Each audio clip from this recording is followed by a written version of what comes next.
भगवत कृपा को प्राप्त करने के लिए बहुत ही उत्तम समय है, बहुत। तो 5 से 6 बजे तक प्रार्थना और प्रातः काल कुछ चर्चा होगी, फिर 6 से 7 बजे तक अपने स्थान ध्यान के जरूरत हो जाए। 7 बजे से कल से रुद्राभिषेक हुआ करता है, शिव जी का ये ब्रह्मदेव के नीचे बाहर यही। तो सब लोग दर्शन करो एक सप्ताह भर भगवान के, और 9 बजे यज्ञ हुआ करेगा, फिर फलाहार करो, फिर भागवत का पाठ सुनो थोड़ी देर, और सायंकाल को 3 साढ़े 3 बजे से फिर कथा का कार्यक्रम। 2 बार भगवान का नाम स्मरण करिए। भगवान ने बड़ी कृपा की है, आज 4 महीने बाद हम व्यासपीठ पे आए, नहीं तो डॉक्टर मना कर रहे हैं कि अब ज्यादा कथा उठा में न जाया करें। आइए 2 बार भगवान के मंगल में नाम का स्मरण करें, और फिर आज के महात्मा के कथा प्रसंग में आपको लेके चलें। 5:30 बजे है, 1 घंटा समय शेष है, 6:30 बजे तक आज का कथा प्रसंग। श्री कृष्ण गोविंद हरे मुरारे, हे नाथ नारायण वासुदेव।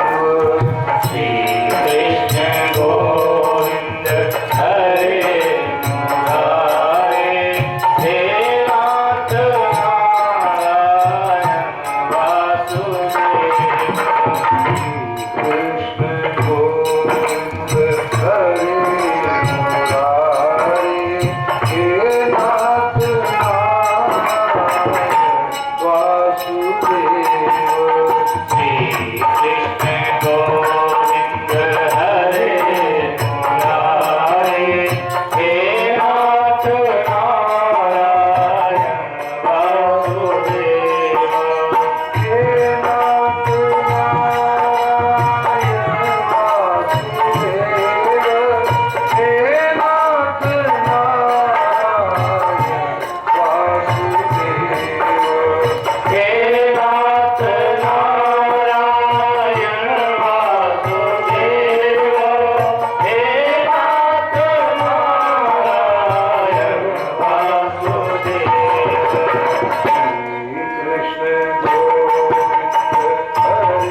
सच्चिदानंद रूपाय विश्वोत्पत्त्यादि हेतवे तापत्रय विनाशाय श्री कृष्णाय वयं नमः। यं प्रव्रजन्तमनुपेतमपेतकृत्यं द्वैपायनो विरहकातर दे दो ना तन्मयतया सर्वोभिनेदुस्तं सर्वभूतहृदयं मुनिमानतोऽस्मि। सच्चिदानंद स्वरूप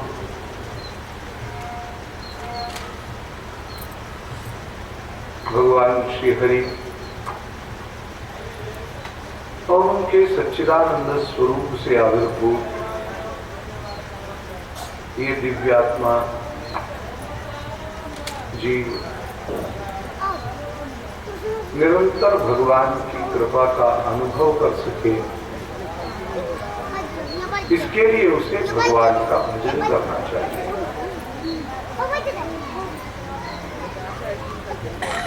श्रीमद् भागवत का अनुष्ठान, भगवान का भजन, यज्ञ हम क्यों करें, ये प्रश्न है।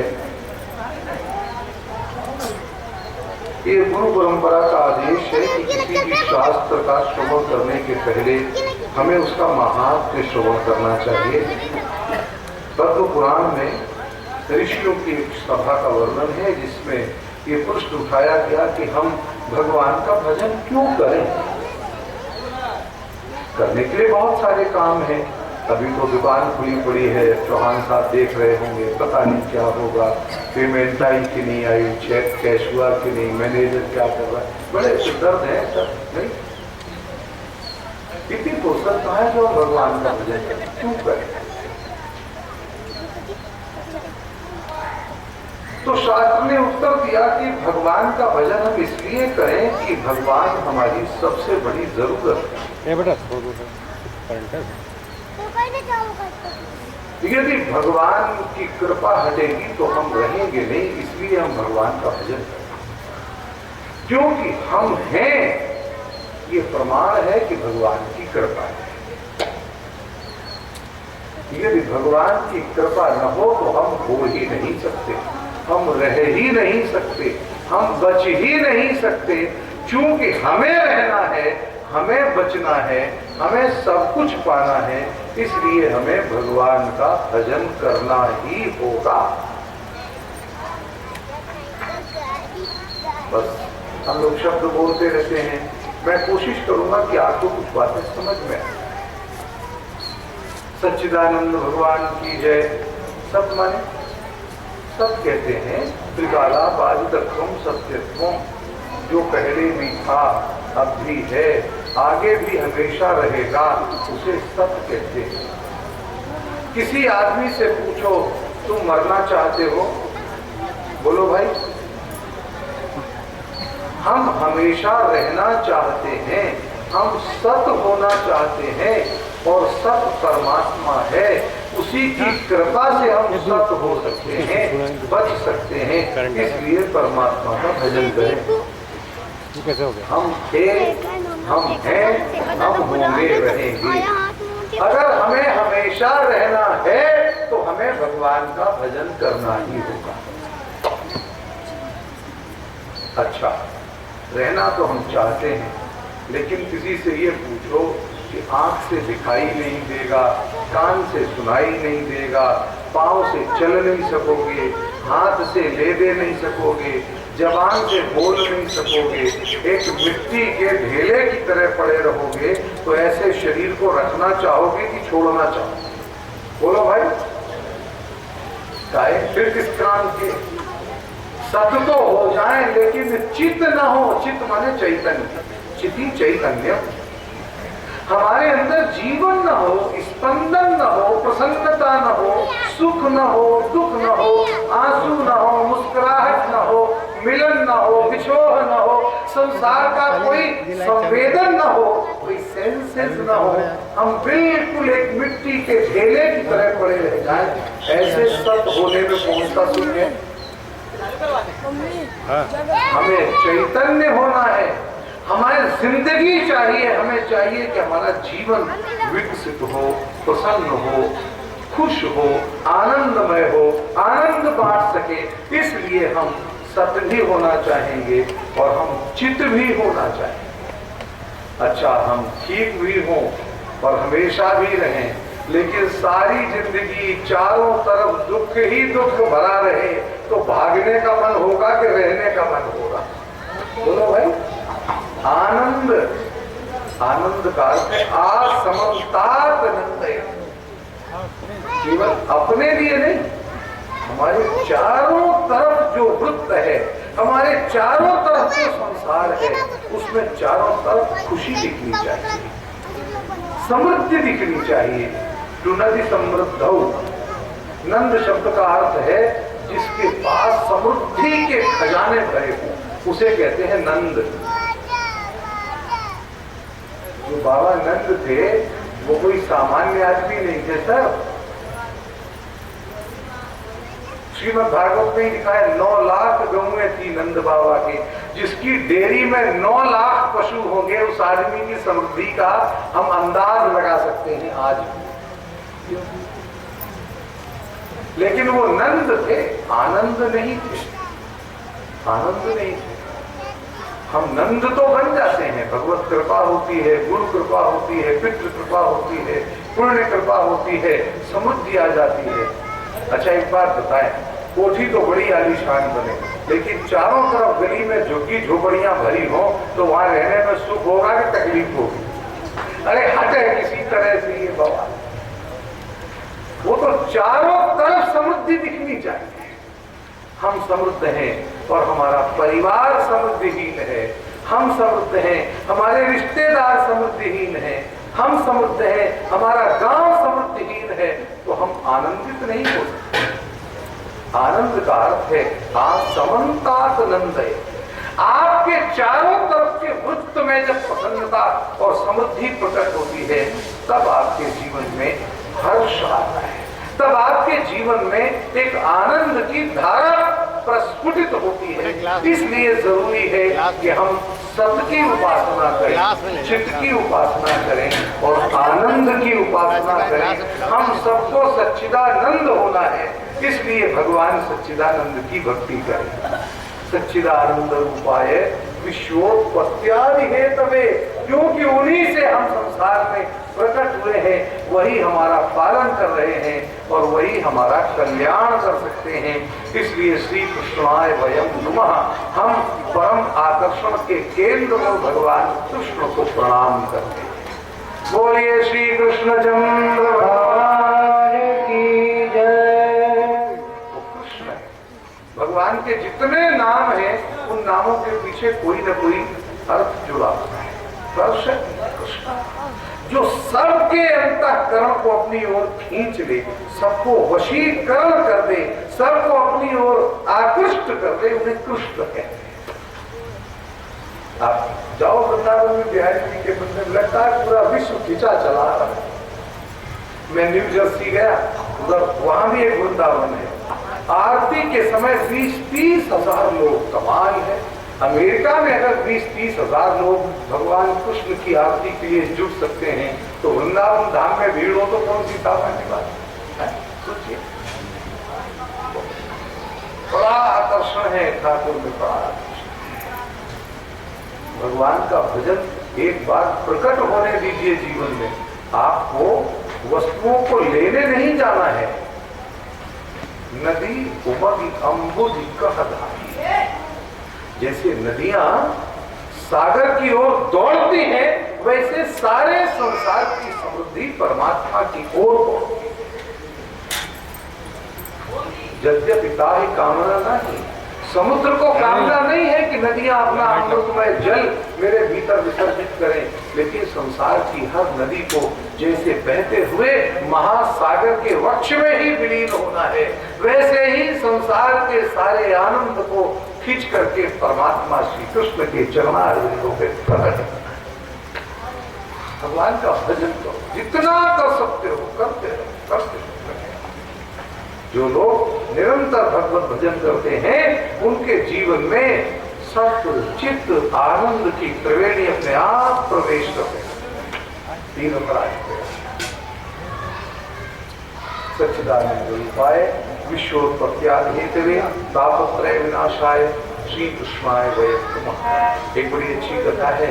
एक बार देवर्षि नारद ने जब ये कलियुग आरंभ हुआ तो उन्होंने मन में विचार किया, जरा हम तीर्थ यात्रा करके देखें। भगवान तो चले गए वैकुंठ महाभारत के बाद में, अब भारतवर्ष का क्या हाल है, तो निकले यात्रा करने के लिए। तीर्थ क्षेत्रम हरित क्षेत्रम द्वारिकाम सेतु बंधनम, हरिद्वार से यात्रा शुरू की और सेतु बंध रामेश्वरम तक चली। सब करें, जहां जाए वहीं कलयुग दिखाई दे। कलयुग माने कलह का युग, जहां जाए वहां कोई ना कोई झगड़ा झंडा जरूर हो रहा है। तीर्थ में जाओ तो पंडा जी खींच रहे नहीं, धर्मशालाएं बंद हो गई, होटल खुल गए, सब जगह अस्त व्यस्तता है। अब दुनिया में जाति खत्म है, अब एक जात बची है, हम सब बनिया हो गए, सियावर राज्य। जैसे आए रुपया कमाओ। धर्म की वृत्ति धीरे धीरे शिथिल हो। यात्रा करते करते देवर्षि नारद वृंदावन आए, भगवान के दर्शन किए, बड़े प्रसन्न हुए। जब भगवान का प्रसाद लेके लौट रहे थे तो एक छोटा सा दृश्य देखा। एक माँ बैठी हुई रो रही है और दो वृद्ध पुरुष अचेत हो गए हैं, मूर्छित हो गए हैं, उसकी गोद में सब रखे लेते हैं। तो उस माता को रोते देख करके देवर्षि नारद को बड़ा कष्ट हुआ। माँ मेरे लिए कोई सेवा हो, कोई सहायता हो तो बताओ। संत हृदय नवनीत समाना है, संत का हृदय तो नवनीत की तरह होता है। हाथ जोड़ करके उस माँ ने देखा तो कहा, अहो नारद धन्योसी भक्ता नाम शिरोमणि। प्रभु आपने बड़ी कृपा की, बड़ी भीड़ है वृंदावन में, कोई रुक के पूछता नहीं है, कलयुग है। लोग देखते तो रहते हैं सड़क पर पड़े हुए लोगों को, कोई सहायता करने को आगे नहीं आता। कौन पुलिस के झमेले में पड़े, निकलो जी जल्दी यहाँ से। उस माता ने कहा कि मैं भक्ति हूँ और ये दोनों मेरे पुत्र हैं, ज्ञान वैराग्य नामानो। मेरे एक बेटे का नाम ज्ञान है, दूसरे का नाम वैराग्य है। कालियोगे नचर्जरो, कलिकाल के कारण दोनों वृद्ध हो गए। इस वृंदावन की भूमि का परिणाम है कि मैं तो फिर से स्वस्थ हो गई, युवा हो गई। मेरे पुत्र ज्ञान वैराग्य अभी भी वृद्ध है, इसलिए मुझे बड़ी लज्जा आ रही है। अब इनका कष्ट निवृत्त करो। एक सिंबॉलिक कहानी है। भक्ति माँ है, ज्ञान और वैराग्य उसके बेटे। माँ पहले प्रकट होती है, बेटे बाद में जन्म लेते। ज्ञानी बनने की जरूरत नहीं है, ज्ञान तो पैदा हो ही जाएगा। पहले भक्त बनने की कोशिश करो। अगर भक्ति जीवन में आएगी तो एक दिन ज्ञान भी आएगा, और ज्ञान आएगा तो एक दिन वैराग्य भी प्रकट होगा। ध्यान रखिए, हम लोग आजकल वैरागी बहुत हो गए, बड़े वैरागी हो गए। लड़कों को वैराग हो गया, बाप से हमें कुछ नहीं चाहिए, हमारे कहने से होता है, जब जरूरत पड़ेगी तो रोके। ऐसे नहीं होता, बहुत ही होता। अच्छा, ज्ञानी तो इतने हो गए हैं कि ज्ञान का तो सर विस्फोट हो गया, विस्फोट हो गया। आप जब शिशु थे, किशोर थे, तब 15 वर्ष की आयु में संसार का जितना आपको बोध था उतना आज 6 साल के बच्चे को है। कंप्यूटर ने उसको असमय में ज्ञान बुद्ध बना दिया। बताओ, आज हम जब रिजल्ट शीट देखते हैं, परसों हम चलने को थे, फोन पे फोन बज रहे हैं, एडमिशन करा दो गुरुजी, एडमिशन करा दो। श्री राम कॉलेज में 99% कट ऑफ जा रहा है। हमने कहा गुरुजी ही फेल हो जाते बैठते तो लोग उनको बात क्या करें, हमारे तो कभी आए नहीं 99। जब सिर के बल खड़े हो गए तब 94% आए थे एक बार, उसके बाद तो आए नहीं।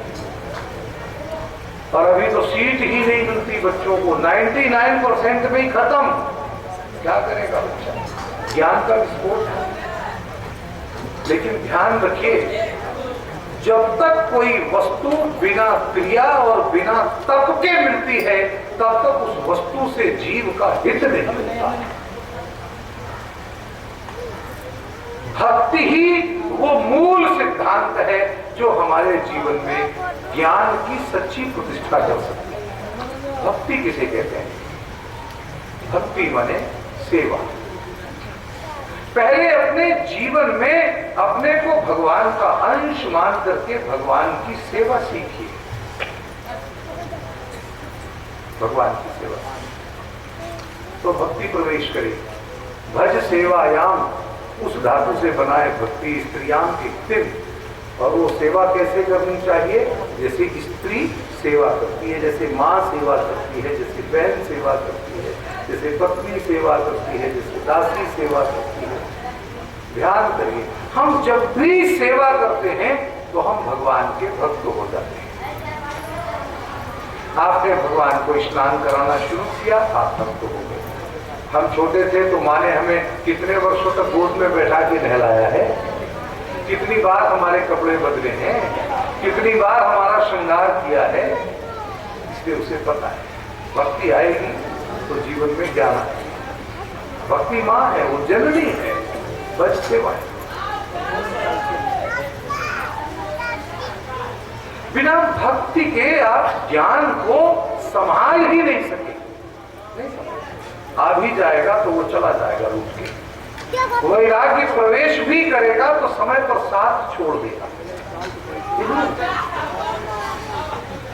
ज्ञान वैराग्य तो आता है। किसी की खबर आ गई, गांव से फलाने चले गए, अब राम नाम सत्य है बोलते जा रहे हैं, वैराग्य सिर पे सवार है। जितनी देर तक देवता कंधे पर है तब तक सबको वैराग्य है, भाई देखो यही है सच्चाई, चलना सबको। और उधर उन्हें उतार के धरा, सोई फिर मंडी याद आती है, सोई फिर ऑफिस याद आता है, सोई फिर नौकरी याद आती है। क्या वैराग्य संग छोड़ देते। श्मशानांते पुराणांते भोगांते च या मति सा मति सर्वदा चेत स्यात् तो न उच्चेत बंधना। पूर्व पुराण का श्लोक है। सत्संग के बाद थोड़ी देर के लिए वैराग्य आता है, लेकिन बस उसके चले सोई वैराग्य फिर बंद हो जाता। ये सब क्षणिक वैराग्य है। हाँ, भक्ति के बाद आता तो ये स्थिर हो जाता। ठाकुर की सेवा करो और ध्यान रखना, ये स्त्री और पुरुष जो शब्द है ये हमारे तुम्हारे व्यवहार के जगत में है, शरीर के स्तर पर। मन के और आत्मा के स्तर पर इसका कोई अर्थ नहीं। आप जब भी कोई सेवा का काम करते हैं तो आपके भीतर की स्त्री जागृत होती है, आप स्त्री हो जाते हैं। आप किसी को चाय पिला रहे हैं खुद बना के, तो आपके भीतर की स्त्री जागृत है। अच्छा, कभी कभी आप सब्जी लाते हैं घर से, गृहिणी बहुत व्यस्त है, तो आप खुद ही अच्छा आओ थोड़ी देर हम ही तुम्हारी सहायता करते हैं, भिंडी काटने लगे बैठ के। आपके भीतर की स्त्री जागृत है। आपके भीतर की जो कोमल भावना है, जो वात्सल्य है, जो सेवा है, जो समर्पण है, जो उदारता है, जो दूसरे को सुख देने की प्रवृत्ति है, उसी का नाम है स्त्रीत्व। और जब भी आपके अंदर अधिकार जागता है, अभिमान जागता है, दर्द जागता है, रक्षा के लिए ताकत जागती है, तब आप स्त्री नहीं होते, तब आपके भीतर का पुरुष जागृत होता है। फिर आप नृसिंह हो जाते हैं। आप नर होते हुए भी भीतर से एक सिंह निकल आता है, वही है नृसिंह होना। अभी गाय ने बछड़ा दिया हो और कोई पास में जाना चाहे बच्चे के, तो वो लोग शेरनी हो जाती है मारने की, वो भी नृसिंह बन जाती है थोड़ी देर के लिए, छूना नहीं, मेरा बच्चा है। जैसे ही आपके भीतर अधिकार जागता है, एक बड़ी सुंदर बोध कथा है। एक दिन दोपहर को वल्लभाचार्य जी महाराज भागवत कह रहे थे वृंदावन में, और उदयपुर से यात्रा करते हुए भगवती मीराबाई जी वृंदावन आई राणा के घर से। तो उन्होंने सुना कि वल्लभाचार्य जी महाराज व्यासपीठ पे है, कथा हो रही है, तो आकर के बैठ के कथा सुनी। दोपहर को जब विराम हुआ तो आचार्य जी उसके चलने लगे, शिष्यगण पीछे थे, तो सब माता भाई उठ के खड़े हुए, शुद्धावत चरण छूने के लिए हाथ बढ़ाने लगे। तो जैसे ही मीरा जी ने चरण बढ़ाया, हाथ बढ़ाया आगे चरण धू लेने को, शिष्यों ने रोक दिया, बोले माँ दूर से ही प्रणाम कर ले, हमारे गुरुदेव किसी स्त्री का स्पर्श स्वीकार नहीं करते, आप दूर से चरण छू लीजिए। तो हंस करके मीराबाई ने थोड़ी सी चरण धूल माथे से लगा ली और मुड़ करके चलने लगी और हंसते हुए कहा, भैया तुमने बड़ी कृपा की, मुझे आज पता चला कि वृंदावन में कोई दूसरा पुरुष भी रहता है। मैं तो एक ही पुरुष को जानती थी कि हाँ बाकी बिहारी निवास करते हैं, बाकी तो सब जीव उनकी सेवा के लिए गोपी भाव धारण करके आते हैं, स्त्री भाव धारण करके आते हैं। ये शब्द सुनते ही वल्लभाचार्य जी उल्टे पांव लौटे और दौड़ करके मीरा के चरणों में दंडवत प्रणाम किया। माँ आज तूने वृंदावन का सत्य मुझे स्वीकार कर। देखो भक्ति होगी तो ज्ञान अपने आप प्रकट होगा। आप जब भी सेवा में आते हैं, आप जब भी समर्पण में आते हैं, आप जब भी अपने आप को प्रभु की ओर समर्पित करते हैं, आपके भीतर एक गोपी भाव प्रतिष्ठित होता है। गाम पाती आप अपनी इंद्रियों की, अपनी कीर्ति की, अपनी संपत्ति की, अपने वैभव की सारी सत्ता को भगवान को अर्पित करते हैं। प्रभु आपकी कृपा से ये सब है, आपकी कृपा ना हो तो मुझे इनमें से किसी वस्तु का सुख नहीं है।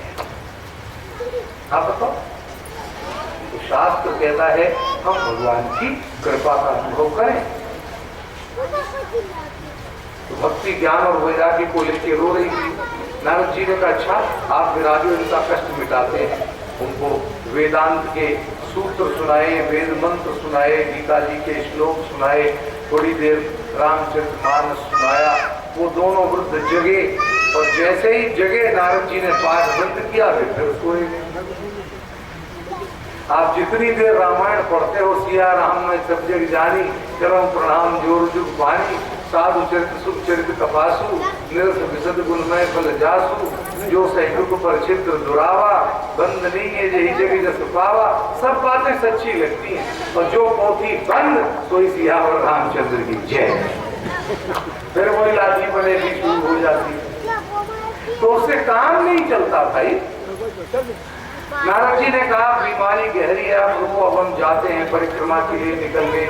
जो महात्मा मिले उससे पूछें भक्ति माता का, ज्ञान और वैराग्य का, तीनों का कष्ट मिट जाए, तीनों चीजें ठीक हो जाएं और भगवान सच्चिदानंद की कृपा हमें मिल जाए। कुछ ऐसा करो। अब सब परेशान, कोई कहे भजन करो, कोई कहे सेवा करो, कोई कहे संसार छोड़ो, क्योंकि जिसका जो सिद्धांत अच्छा है वो ही कह रहा है। जो ज्ञानी है वो ज्ञान की बात कर रहे हैं, जो भक्त हैं वो भक्ति की बात कर रहे हैं, और जो वैरागी है वो दान की बात कर रहे हैं। लेकिन एकांगी जीवन सफल होता नहीं। भक्ति भी चाहिए, ज्ञान भी चाहिए, वैरागी भी चाहिए। यात्रा करते करते नारद जी बद्रीनाथ धाम को एक मिलती है, सोई आदमी घोड़े पर सवार होके कहीं ना कहीं भाग जावे। चलो जी बद्रीनाथ हो जाए, चलो जी फलाने नाथ हो जाए, कहीं चले जाओ, लेकिन जब तक अपने घर के ठाकुर द्वारे में भगवान का भजन नहीं करोगे तब तक भगवान पसीजेंगे नहीं। ये बात गांठ बांध लेना। देख आओ, यात्रा कर आओ, दान पुण्य कर आओ, सब कर आओ, लेकिन अंततो गत्वा लौट करके अपने ही घर के ठाकुर द्वारे में जब तक भगवान को सिर नहीं झुकाओगे तब तक भगवान की कृपा का अनुभव नहीं होगा। अगर शास्त्र ठीक है तो मेरी बात ठीक है। शास्त्र कहता है निज द्वारे अपने देह की देहली को पवित्र करने के लिए जिस व्यक्ति ने गायत्री जप नहीं किया, गो पूजन नहीं किया, पितृ पूजन नहीं किया, सूर्य को अर्घ्य नहीं दिया और भगवान की समर्चा नहीं की, उस व्यक्ति के सारे साधन कीलित हो जाते हैं। इसलिए अपने साधन को अगर सिद्ध करना हो तो अपने घर में 10 मिनट, 15 मिनट, 20 मिनट अपने पूजा गृह में पूजा रोज करना, दीपक जरूर जलाना, भगवान को स्नान जरूर कराना, गायत्री का जप जरूर करना, संसार में भटकते रहे और अपने घर का ही परित्याग कर गए तो फिर भगवान कहते कि ये है नहीं किसी काम का। अरे जो जिम्मेदारी दी थी वो तो ठीक से निभी नहीं और दुनिया भर में घूमते फिर रहे हो तो फायदा क्या होने वाला। शास्त्र कहता है निज द्वारे सदा विप्र। विप्र को चाहिए कि वो, विप्र शब्द का अर्थ माने ब्राह्मण, विशेषण प्रीणाति। विप्र वी और प्र, वी माने विशेषण प्रीणाति, जिसके आचरण को, पवित्रता को, भोजन को, पहनावे को देखते ही भगवान खुश हो जाते हैं। अच्छा एक बात बताओ, कोई आदमी सवेरे सवेरे आप नहा धो के तैयार हो घर पे और बिल्कुल बिना नहाए तेल में चीकट हड्डियों की माला पहने और मैला कुचैला आके घर में दर्शन दे जाए तो अच्छा लगेगा कि बुरा लगेगा? बोलो, बुरा। और कोई प्रातः काल नहा धो के चंदन लगा हो, मस्तक पर त्रिपुंड हो, हाथ में रुद्राक्ष की माला हो और अधरों से भगवान का नाम स्मरण करता हो और ऐसा कोई ब्राह्मण द्वार पर आके आशीर्वाद मुद्रा में हाथ उठा दे तो चित्त प्रसन्न हो जाएगा कि नहीं? बोलो भाई। विशेषण प्रीणाति, जिसके दर्शन मात्र से भगवान को प्रसन्नता होती है उसे कहते हैं विप्र। लोग कहते हैं पहनावे से क्या होता है? अभी आप सारी माताओं ने एक सी साड़ी पहनी है ना, ये क्यों है? ये जो पीत वस्त्र है, पीत का अर्थ पीला, और पीत माने जिसने भगवान की भक्ति को पी लिया। पीतम रसामृतम, ये जिसने भगवान की भक्ति के आनंद को आचमन करके अपने भीतर धारण कर लिया। इसलिए पीत वस्त्र, श्वेत वस्त्र और रक्त वस्त्र, ये तीन ही वस्त्र धारण करके पूजा में प्रवेश करना चाहिए, ये शास्त्र कहता है? भवन क्या लिखा है? आप क्या लिखा है? दीक्षित शब्द का अर्थ आपके संज्ञान में है क्या? दीक्षित शब्द बड़ा है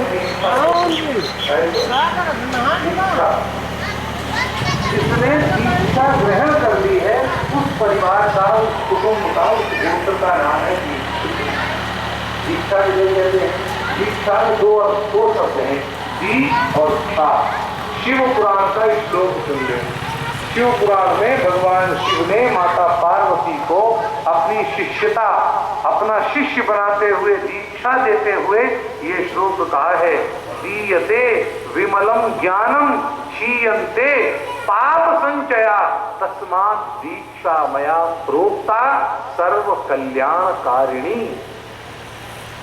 जब गुरु अत्यंत प्रसन्न होकर अपने हृदय के परम पवित्र ज्ञान को, हो सकता है न हो और अधिकांशतः न होने की संभावना ज्यादा बनती है, लेकिन जो लोग दीक्षा ग्रहण कर लेते हैं, जो गुरुमुख होकर भगवान के मंत्र को स्वीकार करके फिर मंत्र का प्रयोग करते हैं, वो उनकी दीक्षा, उनके तस्मात् शरश्च बोद्धव्य, उसका जो जग है वो शर बन जाता है। शर माने बाण, जैसे बाण के ऊपर फलक लगते ही, नोक लगते ही वो बाण अपने लक्ष्य वेध में समर्थ होता है, वैसे ही दीक्षित का अनुष्ठान परमात्मा की भक्ति को सिद्ध करता है।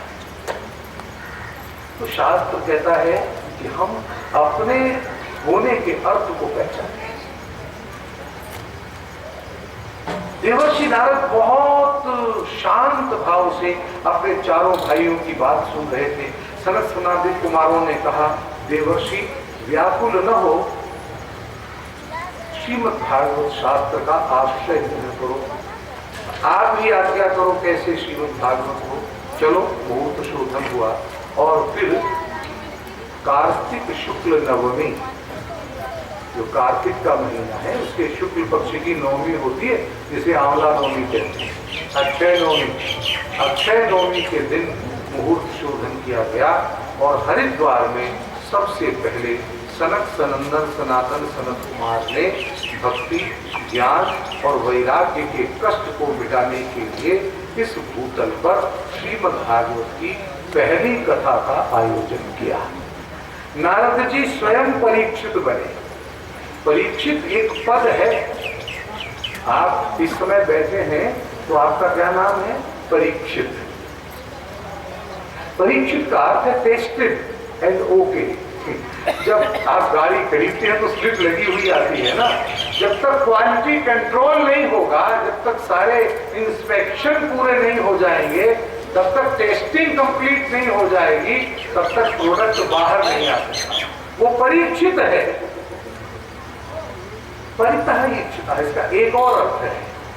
परितः माने चारों ओर से है, इच्छित माने कृपा दृष्टि जिस पर, जिसको चारों ओर से परमात्मा देख रहा है, एक ओर से नहीं, चारों ओर से, वो परीक्षित है। परीक्षित होना ये भगवान की कृपा पाने का प्रथम लक्षण है। भाई आप सुन रहे हैं, आप परीक्षित हैं, इसके माने भगवान की चतुरस्र कृपा है। तो नारद जी परीक्षित बने और श्रोता और वक्ता बने सनक सनंदन सनातन सनत कुमार। कथा आरंभ हुई। आप देखिए वृंदावन में थी भक्ति और कथा हो रही थी हरिद्वार में।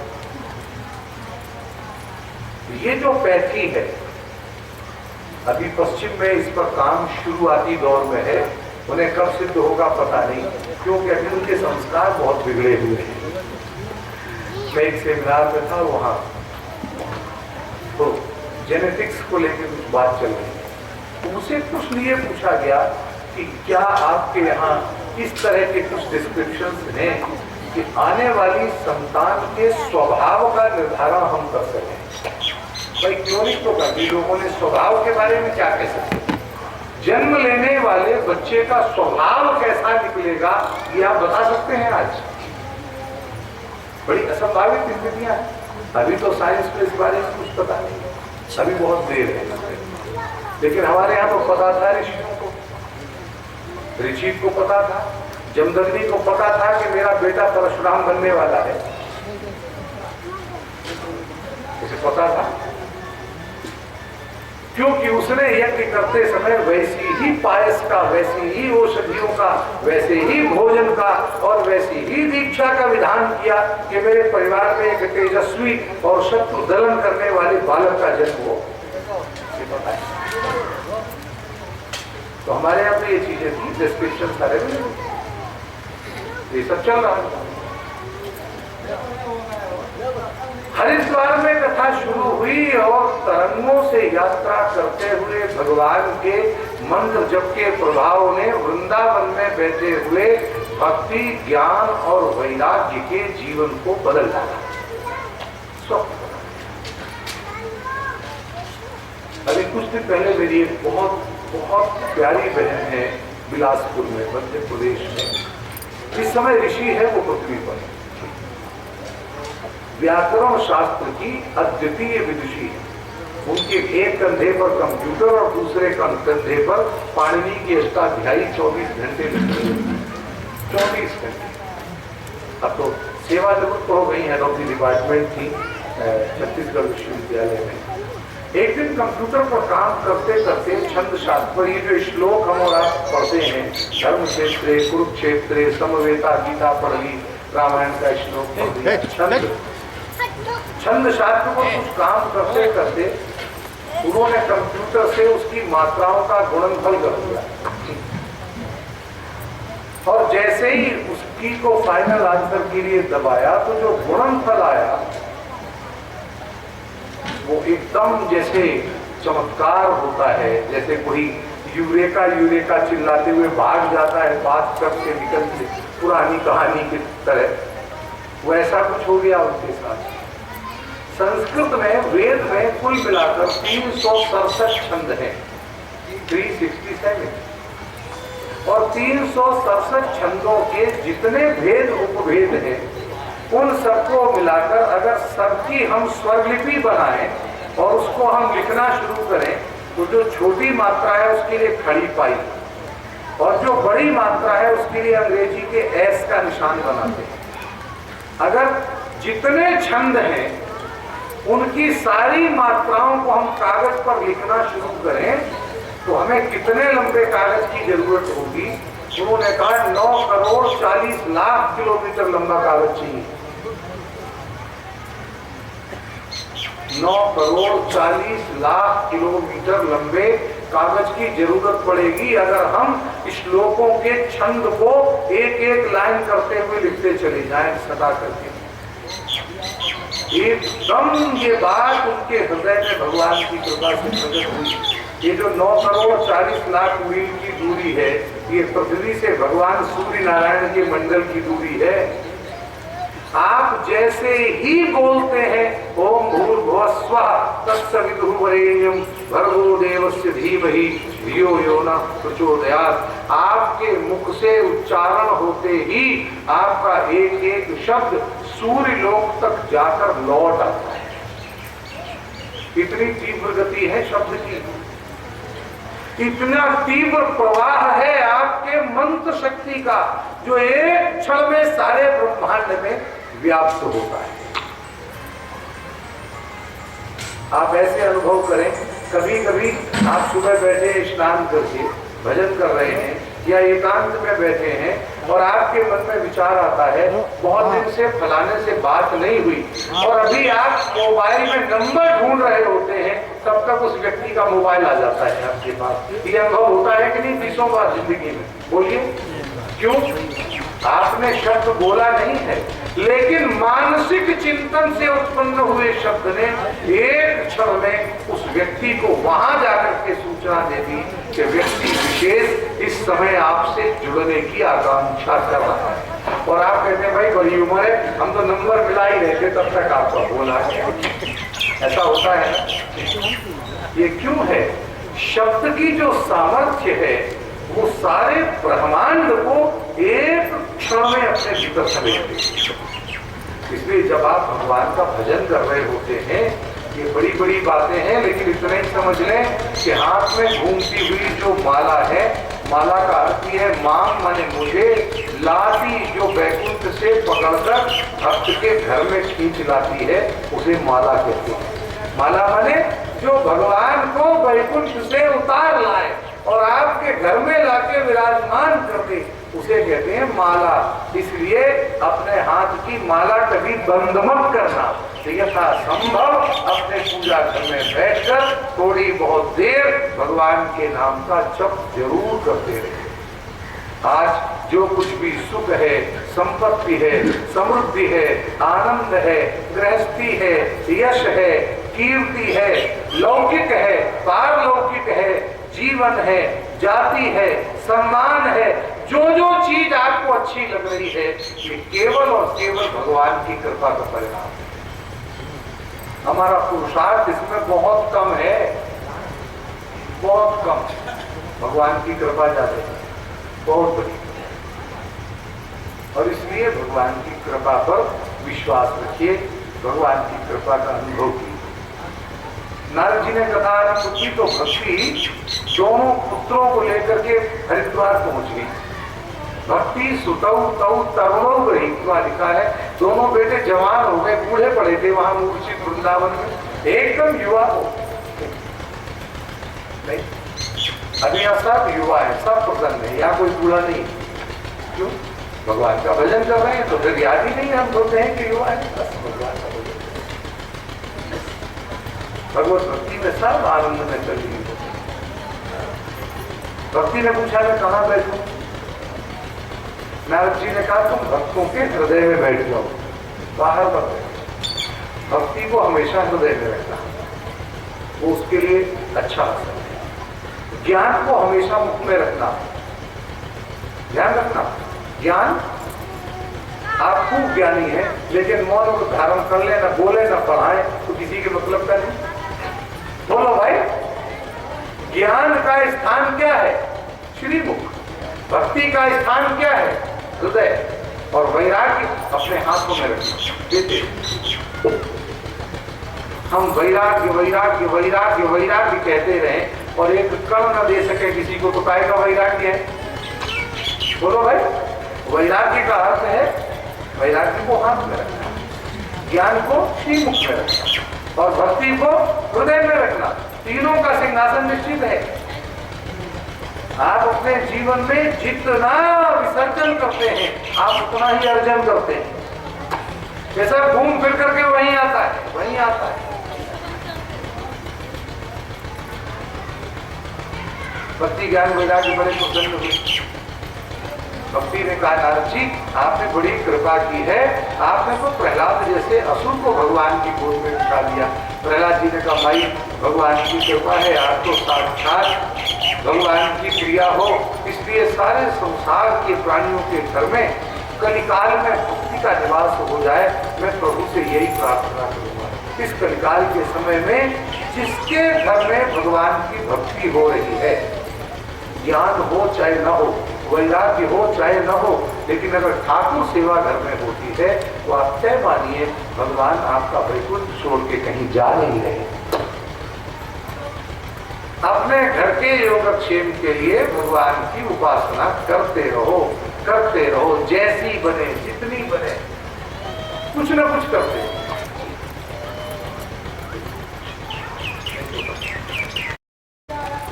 कोई चीज अच्छी लगी थोड़ा सा तो देखिए,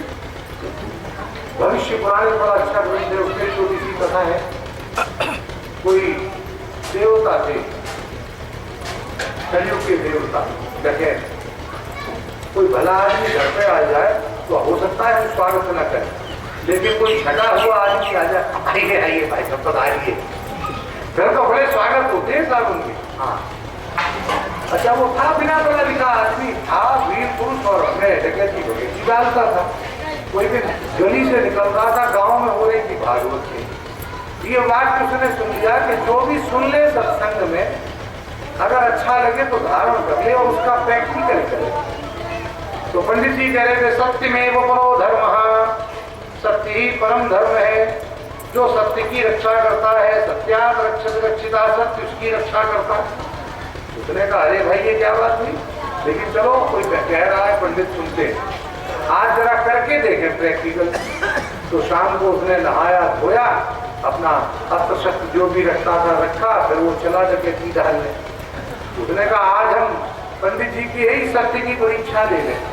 राजा के दरवाजे गया, जमींदार के घर पे, वहां दरवाजे 2-4 रक्षक खड़े थे। उन्होंने पूछा कौन हो? वो डरता तो था ही नहीं। उसने कहा मैं हूँ डकैत, बोल। वो सब घबरा के, उन्होंने भी डकैत होता तो बताता थोड़ी, हो सकता है कोई नाते रिश्तेदार हो, दबंग आदमी हो भाई। फिर अपनी बात करने लगे, वो अंदर चला गया। जब भीतर घुस गया, वहां 2-4 और खड़े थे। भाई कहाँ जा रहे हो? बोले खजाने में जा रहे हैं डकैती डालने। बोलो। अरे उसने सोचा कोई राजा का रिश्तेदार है, छोड़ो, वो भी नहीं बोले। वो जब भी कोई पूछे वो दबंगई से उत्तर दे, वो तो पहुंच ही गया खजाने तक। वहां ट्रेजरार बेचारा ताला लगाने के चक्कर में था। उसने की खोल दरवाजा। आप कौन है? मैं डकैत हूँ, खोल। अब उसकी समझ में नहीं आया, घबराहट के मारे दरवाजा खोला। उसने अपना सामान धट्टा उठा के मुंह पर रखा, लेके चल दिया। अब बातें तो सब करें कि है कोई अपरिचित आदमी, लेकिन कोई बड़ा आदमी है। राजा के पास जो साहब आपने किसको भेजा? बोले हमने तो किसी को नहीं भेजा। वो अपने आनंद से चला जा रहा। उसने कहा कि भाई बात में तो दम थी, हमने सत्य की रक्षा की, तो अब तक रोज पुलिस वाले दौड़ाते थे, आज कोई बोला ही नहीं, हम ऐसे ही खड़े। तब पीछे से सब गए, बोले रुकते क्यों नहीं? रुक जाओ। रुक गए। कैसे उठा लाए? बोले कह के उठा लाए तुमसे। राजा के पास चलो। बोले चलो। उसने देखें तो आखिर सत्य करता क्या है। चला गया। राजा ने कहा क्यों भाई तुम कौन हो? बोले डकैत है। तो तुम्हारी हिम्मत कैसे? बोले कथा सुनने के बाद। वो कर क्या रहे थे? बोले प्रैक्टिकल। बोले फिर क्या? आज ये बताइए मैंने एक वाक्य भी असत्य बोला हो? इन्होंने पूछा कौन हो? मैंने कहा मैं डकैत हूँ। क्या करने आए हो? डकैती डालने आया हूँ। मैंने कहा दरवाजा खोलो। इसने दरवाजा खोल दिया, मैं लेके चला गया। मैंने असत्य बोला हो तो आप बताइए।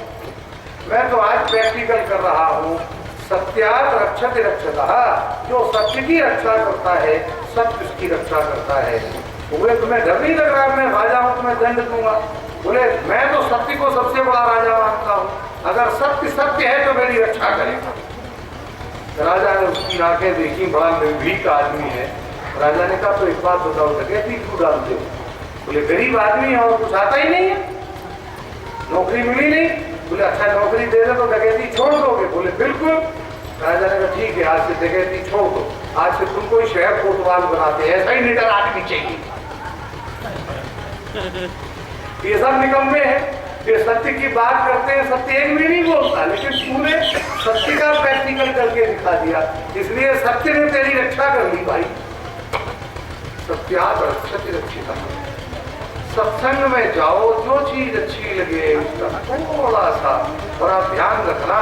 अगर आपने आचरण शुरू कर दिया तो भगवान आपके साथ क्रीड़ा करने आपके घर जल्दी आ जाएंगे। भगवान अपने भक्त के आनंद में खेलते हैं।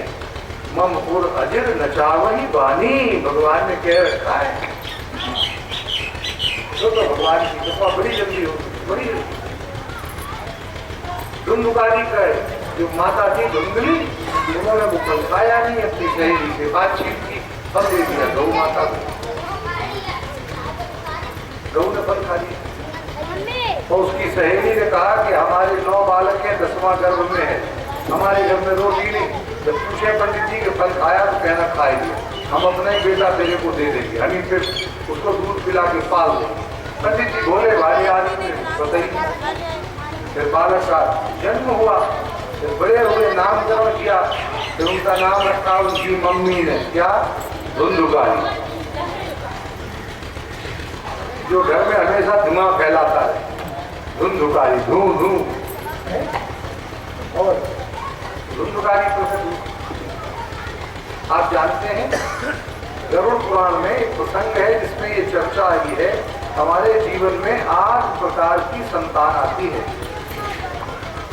ये जो नौकर चाकर हैं ये भी हमारी औलाद है, ध्यान रखना।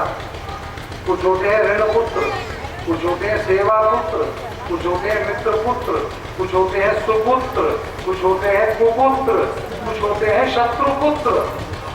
दुर्योधन धृतराष्ट्र का शत्रु पुत्र था। वो धृतराष्ट्र के वंश को बढ़ाने नहीं आया था, महाभारत करा के धृतराष्ट्र के वंश को समाप्त करने के लिए ही प्रकट हुआ था शत्रु। कुछ ऋण पुत्र होते हैं जो ऋण उतारने आते हैं, और कुछ ऐसे हैं जो ऋण वसूलने आते हैं। माँ बाप देते देते मर गए, फिर भी संतुष्ट नहीं हुए, और फिर भी खाली हाथ के खाली हाथ चले। और कुछ ऐसे भी हैं कि माता पिता ने आशीर्वाद के सिवा कुछ नहीं छोड़ा, तो अपने पुरुषार्थ से परिवार का उपयोग कुछ संबंध है।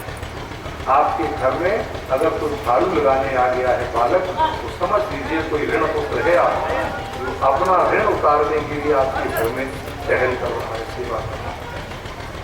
उस पर दया की दृष्टि रखिए, करुणा कीजिए, अनादर मत। वो जो पंडित जी थे आत्मदेव जी, उनकी गौशाला में एक 5 साल का ब्राह्मण बालक अनाथ कहीं से आके लेट गया, उसी का नाम था गोकर्ण। गाय के नहीं पैदा हुए थे गोकर्ण।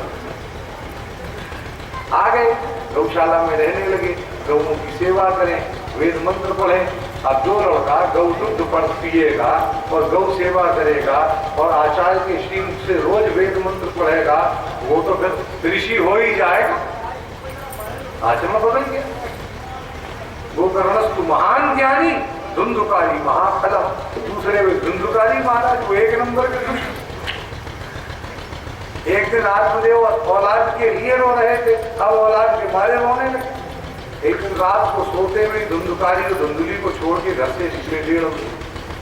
देखा तो दरवाजे बैठा हुआ गोकर्ण गायत्री का जप कर रहा। आधी रात को पिताजी कहाँ चले?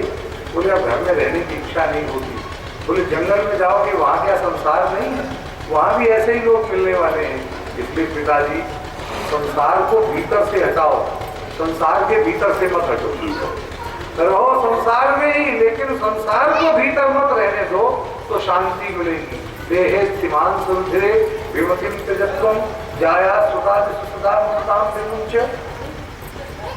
एक बेटा अपने बाप को समझा रहा है, ये हमारे देश की परंपरा है। इसलिए हे पितरों, आप सबसे हमारी प्रार्थना है कि आप अच्छी तरह समझ जाओ, नहीं तो ये लड़के हैं, फिर ये लड़के समझा देंगे। आप जानते हैं लड़के का अर्थ क्या होता है? लड़के जो कभी शांति से रहे नहीं, लड़के रहे। देखो पुत्र सबको नहीं मिलते, लड़के सबके होते। पुत्र तो किसी भाग्यशाली को मिलता है। 3 शब्द हैं, पुत्र मित्र कलत्र। पुत्र जानते ही हैं आप, तो पुत्र को कहते हैं। मित्र भी जानते हैं, सच्चे दोस्त को कहते हैं। और कलत्र धर्म पत्नी को कहते हैं। कलत्र माने धर्म पत्नी। कलहात त्रायते, जो हर विपत्ति से अपने पति को बचा ले जाती है, उसे कलत्र कहते हैं। बड़ी से बड़ी विपत्ति में भी जो अपने पति का साथ नहीं किया, उसे कलत्र कहते हैं। एक बहुत बड़े योगी हो गए इस देश में, भर्तृहरि, नाम सुना है योगी भर्तृहरि? उज्जैन में गुफा बनी है उनकी। उस योगी भर्तृहरि ने कहा, ये 3 त्रा वाले लोग बड़े पुण्यवान लोगों को मिलते हैं। सुचरितै पितरम सपुत्रः, जिसकी सेवा और चरित्र की याद आते ही माता और पिता के नेत्रों से आनंद के आंसू टपकने लगे, उसे पुत्र कहते हैं। पुत्र वो है जिसकी याद करते ही माँ की आंखों से आनंद के आंसू बहे, दुख के नहीं। प्रियः प्रीणयेत् सुचरितै पितरं सपुत्रः यद भर्तुरेव हितमिच्छति तत्कलत्रम्। बड़ी से बड़ी विपदा आ जाए, अपने प्राण त्यागने की बात आ जाए तो विलंब न करे, लेकिन अपने पति की रक्षा के लिए अपना सर्वस्व न्यौछावर कर दे, उसे पत्नी कहते हैं, कलत्र है। तन मित्रमापदि सुखे च समप्रियम यत्। और बड़ी से बड़ी विपदा में और सुख में जो कभी हाथ नहीं छोड़ता उसे मित्र कहते हैं। ये तत्रयम् जगति पुण्य कृतो लभन्ते। जिन लोगों ने बहुत पुण्य किए हैं ये तीनों उन्हीं को मिलते हैं, वरना औरत घर में आ सकती है, धर्म पत्नी नहीं आती, औलाद हो सकती है, सुपुत्र नहीं मिलते, स्वार्थी लोग मिल सकते हैं, मित्र नहीं मिलते। ये बहुत कठिन है। अगर जिंदगी में आपको सच्चे मित्र मिले हैं, आपको धर्म पत्नी का सुख ईश्वर ने दिया है, आपको एक सुपुत्र का सुख भगवान ने दिया है, तो आप पुण्यशाली। शास्त्र कहता है अपने पुण्य को जागरूक रखना चाहिए। हमारे देश में पुत्र ही पिता का कल्याण करते रहे हैं। ये कथा क्या है? पितरों के कल्याण के लिए पुत्रों की श्रद्धा का समर्पण, यही तो है कथा। और अच्छा एक बात बताओ, प्रहलाद ने अपने बाप हिरण्यकशिपु का उद्धार किया कि नहीं? बोलो भाई। ध्रुव जी ने अपने पिता उत्तानपाद का उद्धार किया कि नहीं? राम जी ने राजा दशरथ का उद्धार किया कि नहीं? यहाँ तो हमेशा से पुत्र ही पिता का उद्धार करते आए हैं, क्योंकि पिता तभी उद्धार के लिए प्रस्तुत होते हैं। पुत्र उपरिधार है, उद्धार बने जो जीव को परमात्मा की गोद में मिले। तो धुंधुकारी जी महाराज ने फिर बड़ा उपद्रव किया और चले गए वन में। आत्मदेव वहां भगवान की उपासना करते हुए दशम स्कंद का पारायण करते हुए शरीरांत हुआ, भगवान को धाम हुए। फिर एक दिन धुंधुली जी कूद पड़ी कुआं में, लड़का के ऊधम के मारे, वो भी मरे। और गोकर्ण जी चले गए घर छोड़ के तीर्थ यात्रा। जब गया जी में पिंडदान कर रहे थे तो उसी समय गांव के कुछ लोग मिले, उन्होंने धुंधुकारी की कही कि तुम्हारे भाई ने 5 बाजारू स्त्रियों को लाके घर में रख लिया, अंत में एक दिन उन्हीं वेश्याओं ने उनकी हत्या कर दी और वे तो ब्रह्म राक्षस हो गए, किया और राम। तब बेचारे ने धुंधुकारी के लिए भी पिंडदान किया। जब गया में जाए तो सारे पितरों के लिए पिंड दिया। अंत में जब श्राद्ध करते हैं तो अपने अंगोछे को श्राद्ध के जल में डुबो के निचोड़ दे और ये प्रार्थना करे कि हमारे घर में, खानदान में, कुल में, गोत्र में, देहरी पर जितने पुराने पितर पड़े हों जिनकी आज तक मुक्ति न हुई हो, हम ये जलांजलि छोड़े दे रहे हैं। ये भगवान की श्रद्धा का जल ग्रहण करो और जाके वैकुंठ में भगवान की चाकरी करो ताकि तुम्हारा जीवन धन्य हो जाए। नियम है ना? तो उनको पिंडदान किया। अब आए 2 साल बाद लौट के गांव तो देखा सब झाड़ झंखार पड़ी। बड़े दुखी हुए आत्मदेव के पुत्र गोकर्ण जी। गायत्री का जप करने लगे तो धुंधुकारी गोविंदर बन के आ गया। जैसे कल शाम को गर्मी थी, आज गर्मी हुई दिन में, आज काय को गर्मी, आज तो वैकुंठ है आने सारे लोग बैठे, सब सफाई हुई, पवित्रता। गोकर्ण जी ने गायत्री मंत्र पढ़े जब के छीटे दिए तो उसकी वाणी खुली। तब पूछा भाई कौन हो, क्यों उपद्रव करते हो? अहम भ्राता तुझी, उसमें मैं तुम्हारा भाई हूँ धुंधुकारी। अरे तो हमने तुम्हारा गया श्राद्ध कर दिया। अरे हमने इतने पाप किए, तुम 100 बार गया जी जाओ तो मुक्ति न हो। असाध्यम मोचनम, तब तक कैसे मुक्ति होगी? असाध्य। प्रार्थना करो हमारे लिए।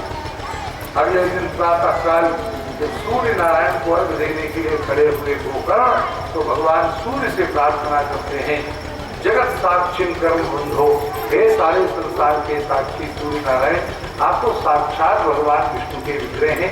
मेरे भाई की मुक्ति का कोई मार्ग प्रशस्त करें। आकाशवाणी हुई, इनके निमित्त आप श्रीमद् भागवत शास्त्र का पारायण।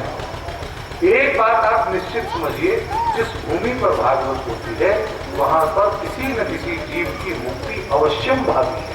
हर अनुष्ठान पता नहीं कौन जीव कब से प्रतीक्षा को अपनी मुक्ति कोई नहीं जानता। मैं आज किसी से पूछ रहा था कि गांव में भागवत कब से नहीं हुई, बोले लोग कह रहे हैं कि हमारी याद में तो कभी हुई नहीं, आज तक भागवत ही नहीं हुई हो रही में हुई। बड़ी अच्छी बात है, कम से कम वर्ष में एक भागवत जरूर होनी चाहिए, एक बार तो भागवत का मूल पाठ जरूर हो। फिर महात्मा गोकर्ण ने उनके संकल्प से कथा का आषाढ़ के शुक्ल पक्ष की नवमी थी, ये अब तो 15 दिन बाद नवमी आई। आषाढ़ का महीना, भादों का महीना, श्रावण का महीना, कार्तिक का महीना, अगहन का महीना और माघ का महीना, ये 6 महीने श्रीमद् भागवत के लिए सर्वोत्तम कहे। आषाढ़ के शुक्ल पक्ष की नौवीं से पूर्णिमासी तक, गुरु पूर्णिमा तक 9 दिन भगवान की कथा हुई और फिर धुंधुकारी की मुक्ति। श्रावण के महीने में गोकर्ण जी ने फिर शुक्ल पक्ष की नौवीं से पूर्णिमासी तक अनुष्ठान किया। सारे गांव के लोगों के साथ भगवान को झांक दिखाई। ये जो श्रीमद् भागवत का महत्वपूर्ण है, इसमें 2 चीजों का ध्यान रखना चाहिए। एक तो गायत्री का जप अवश्य हो, आप घर में 1 माला जप करते हैं, अगर इस मंडप में बैठकर आपने 1 माला जप किया तो 1000 माला का पुण्य आपके खाते में है, ये कहा गया। अगर आपने 10 माला जप कर लिया तो आपने 10 लाख माला का जप आपका हो। 1 लाख जप हो गया गायत्री का 1 घंटे के, ये सामान्य समय में नहीं हो सकता, ये विशाला में इसका ध्यान। द्वादशाक्षर मंत्र का जप, ओम नमो भगवते वासुदेवाय, इस द्वादशाक्षर विद्या का जप 7 दिन तक लगातार कोई व्यक्ति श्रीमद् भागवत के मंडप में कर ले, कुमान पश्यति खेचरान, उसे भविष्य की घटनाएं स्वप्न में प्रत्यक्ष होने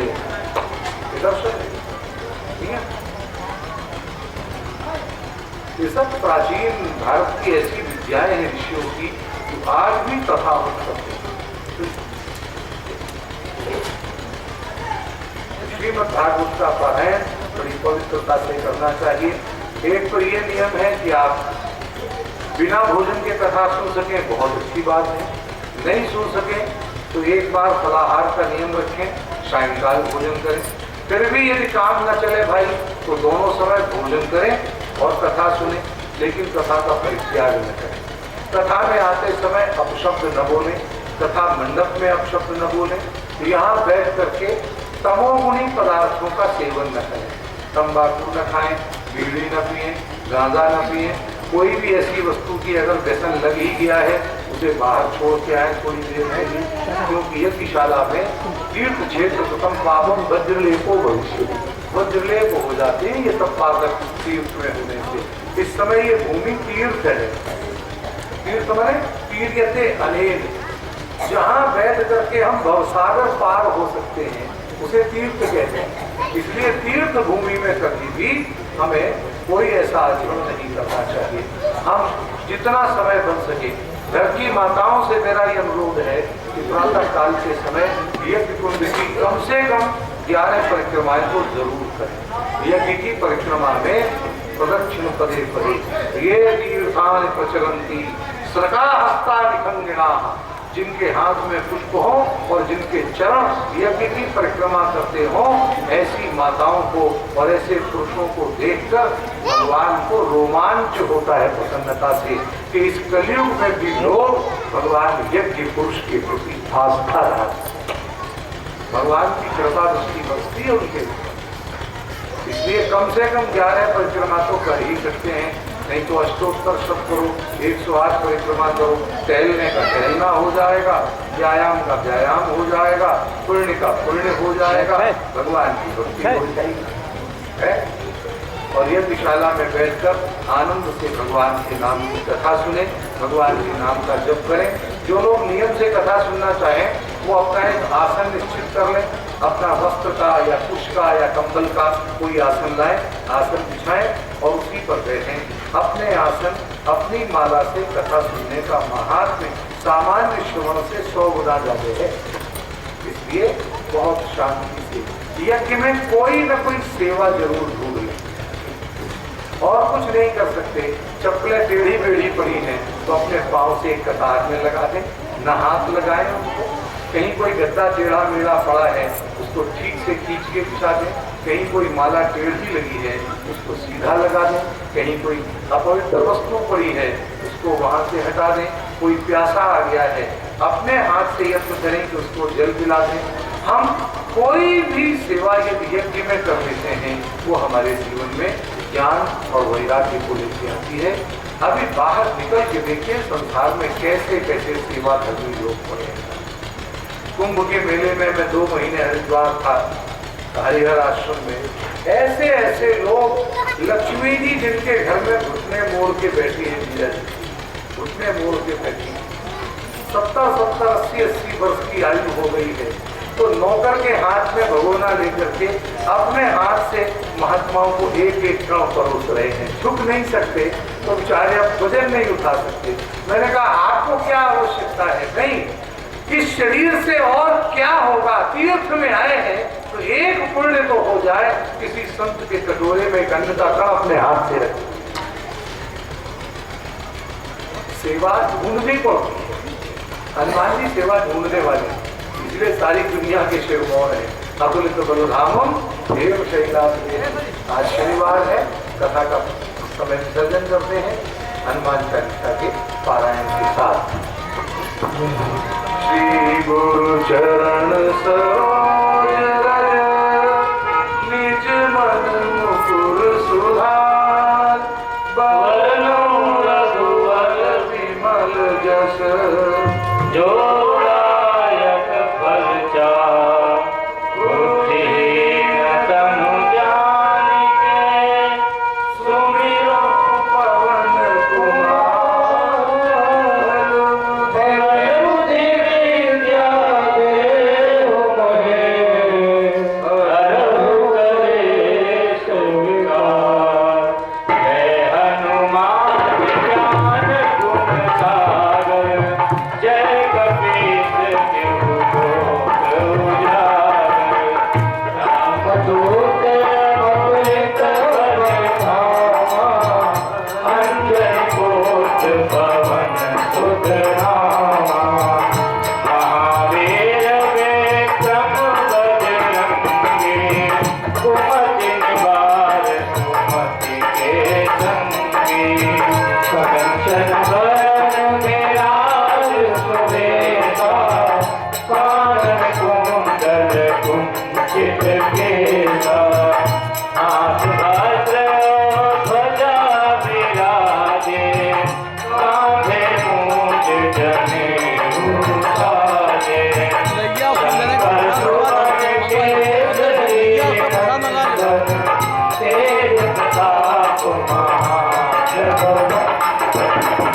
विद्यावान गुणी अति चातुर, राम काज करिबे को आतुर। प्रभु चरित्र सुनिबे को रसिया, राम लखन सीता मन बसिया। सूक्ष्म रूप धरि सियहि दिखावा, विकट रूप धरि लंक जरावा। भीम रूप धरि असुर संहारे, रामचंद्र के काज सहारे। लाए सजीवन लखन जियाए, श्री रघुवीर हरष उर लाए। रघुपति कीन्ही बहुत बड़ाई, तुम प्रिय भरतहि सम भाई। सहस बदन तुमरो जस गावे, अस कहि पति कंठ लगावे। सनकादिक ब्रह्मादि मुनीसा, नारद सारद सहित अनीसा। जम कुबेर दिगपाल जाने, कवि कोविद कहि सके जाने। तुम उपकार सुग्रीवहि कीन्हा, राम मिलाए राजपद दीन्हा। तुम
ब्रह्मचारी की आरती राधा प्यारी की आरती कुंज बिहारी की आरती राधा प्यारी की आरती कुंज बिहारी की आरती राधा प्यारी की देवकी वसुदेवो ध्यावे देवकी वसुदेवो ध्यावे यशोदानंद सुजस गावे यशोदानंद सुजस गावे भजत विश्वभानु मोद पावे भजत विश्वभानु मोद पावे भजन तो संकट कट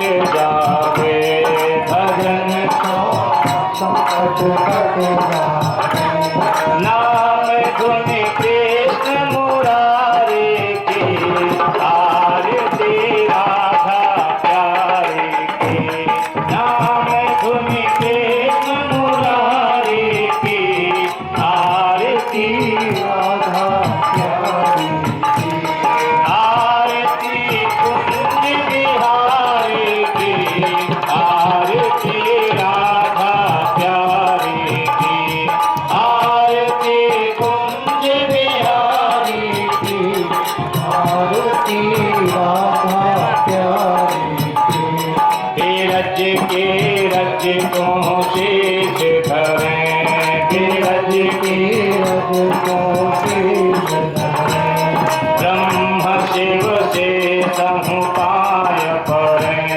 ब्रह्म शिव से समुपाय पढ़ें गोप गोपिन में हरि विहरें गोप गोपिन हरि विहरें संत वृंदावन में विचरें संत वृंदावन में विचरें आरती हरि हितकारी की आरती राधा प्यारी की आरती हरि हितकारी की आरती राधा प्यारी की आरती कुंज बिहारी की आरती राधा प्यारी की आरती कुंज बिहारी की आरती राधा प्यारी की राधिका कृष्ण रहे साथे राधिका कृष्ण रहे साथे कृष्ण राधे के बिन राधे कृष्ण राधे के बिन राधे जगत में ऋषि मुनि अब राधे जगत में ऋषि मुनि अब राधे कहें सब हेरा फेरा के कहें सब हेरा फेरा के आरती से हरि प्यारे की आरती राधा प्यारी की आरती से हरि प्यारे की आरती राधा प्यारी की आरती कुंज बिहारी की आरती राधा आरती कुंज बिहारी की आरती राधा प्यारी प्रणव के तान में बोले प्रणव के तान में बोले भगत मन मिश्रे से बोले भगत मन मिश्रे से बोले तीर्थ वृंदावन में डोले तीर्थ वृंदावन में जीभ राधे राधे बोले जीभ राधे राधे बोले आरती रास बिहारी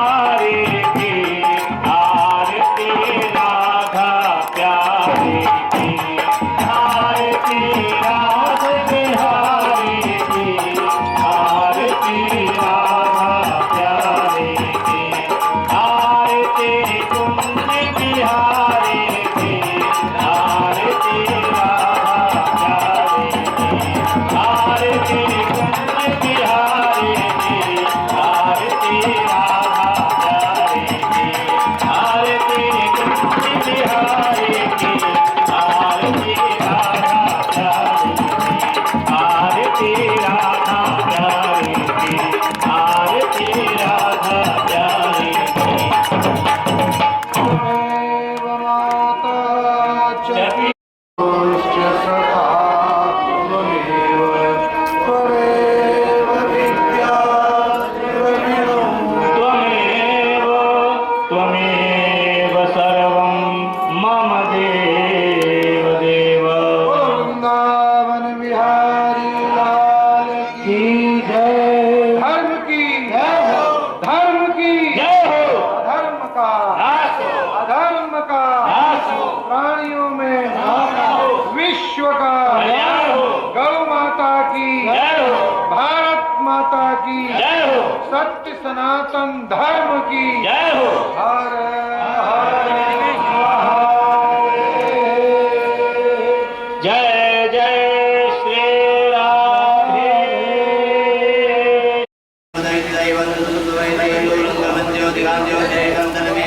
आगे झड़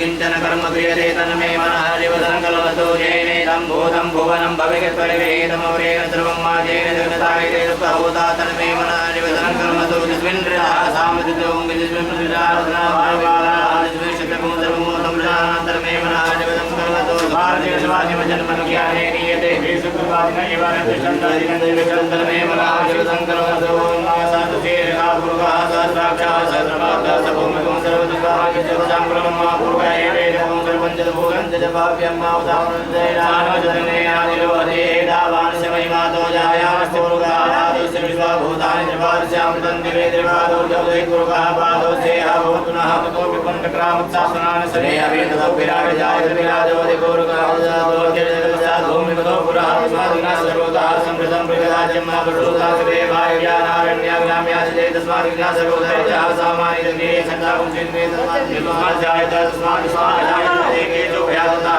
भवति तस्मात् जाता जामया संजन्मरेहि पंचासमृतः तेन देवाय साध्यानिके जन्मवन्तो मुक्ताभवन्त भाग्यवशासीत् किं बाहु किं औरमादाौ हम भणोद्यमासे बाहुराजन्यः बाहुरो तदसन्दद्वैष्यः भव्यं रुद्रो अरवयत चन्द्रमामृतराजसिंहो सूर्यो अजायत श्रोत्राद्वारिष्टप्राणसमुखाग्नेदायत नाभ्यासेदन्तर्गमं रेणो देवभूतमवृतता भव्यां भवमिता श्रोत्रादता लोकान् कलवैरण्णाय पूर्वेण विभागेवाज्ञां सम्पदा वसन्तो स्यासि गाजं विकमयमागतवे सप्तास्यासन् वरिहैत्रे सप्तसमिताः कृताः देवाजग्निगन्धर्वाणां कन्नपमुखं कटुम्बजने देवातानि धर्माणि धर्मान्यासन्नातेः महिमाः ससन्दर्शमुखेनाद्याः सर्वदेवाः समृताः पृथिवीः साधरितकर्मणाः समपदाग्रे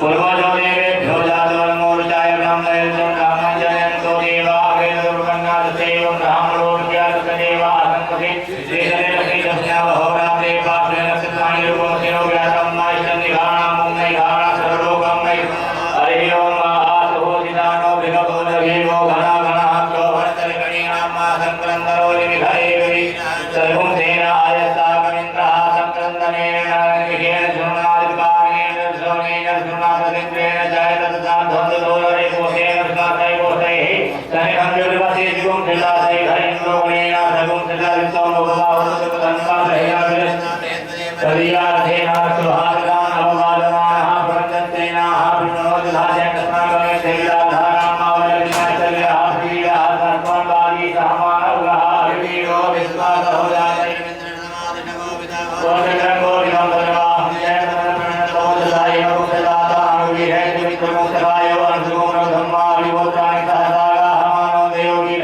सुगन्धदृष्टाः प्रसन्नाः रत्नाकार्योस्माकं तेनावलोकयतु इन्द्रासन्नेता बृहस्पति दक्षिणाजनः पुरयेतु सोम एवधेनानामविभजतीनां जयन्तीनां मर्तो जन्तु ब्रह्महेन विष्णो बलशाख्याः विद्यामूर्तं सुतं महामनसभूमिर्जवान्